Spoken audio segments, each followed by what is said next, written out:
Faisons un peu de linguistique.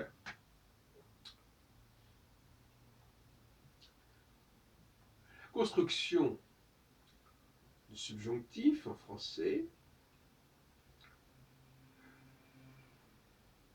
est liée à l'indicatif.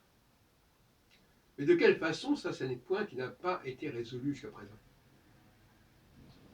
J'ai dit il y a quelque temps déjà que l'imparfait du subjonctif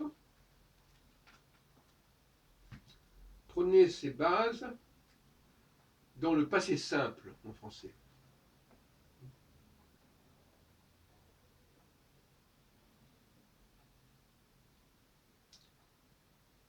Donc, par exemple, faire, il fit, qu'il fit, passé simple, il fit, passé simple, qu'il fit, imparfait du subjonctif. Imparfait du subjonctif.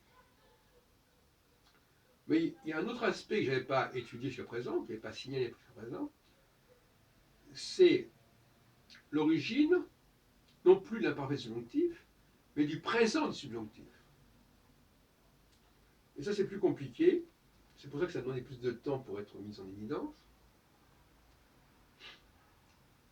Ça ne vaut que, enfin, ça n'apparaît plus que pour la première et la deuxième personne du pluriel.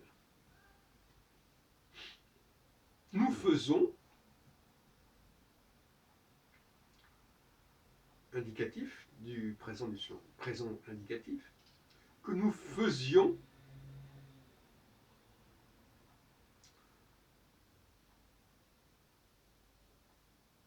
que nous pensions, il faut que nous pensions. Alors, faire, ce n'est pas un bon exemple, effectivement.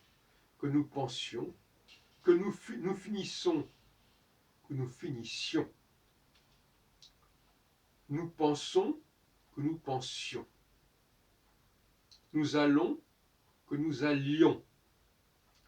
Bon. Donc, il y a une similitude, sauf qu'il faut rajouter le i. Un autre exemple, un autre cas, c'est pour le futur. Mais je l'avais déjà dit autrefois, il faut relier le futur du français avec l'infinitif.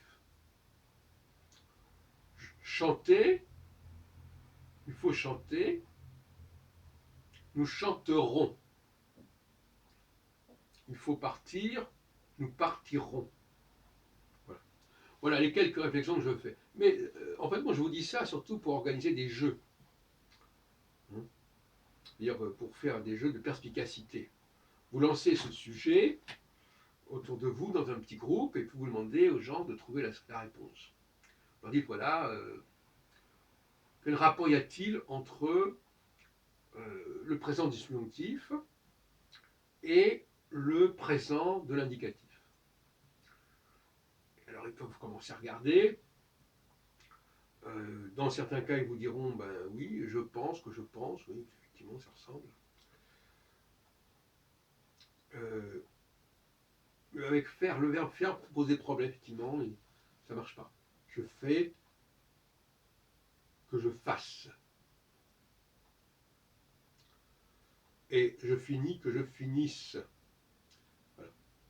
Mais il faut regarder au niveau de la première et la deuxième personne du pluriel. Là, ça devient beaucoup plus intéressant, plus spectaculaire. Nous mangeons, que nous mangions. Vous expliquez, bon, des gens qui veulent apprendre le français, par exemple, oui, ben voilà, vous, pour passer à l'impératif, vous ajoutez le i avant le on. Voilà. Nous mangeons, nous mangions. Vous venez, que vous veniez. Il faut que vous veniez. Venez, bon, ça peut être aussi l'impératif. Voilà, donc faites ce petit jeu, vous verrez, ça va être très amusant.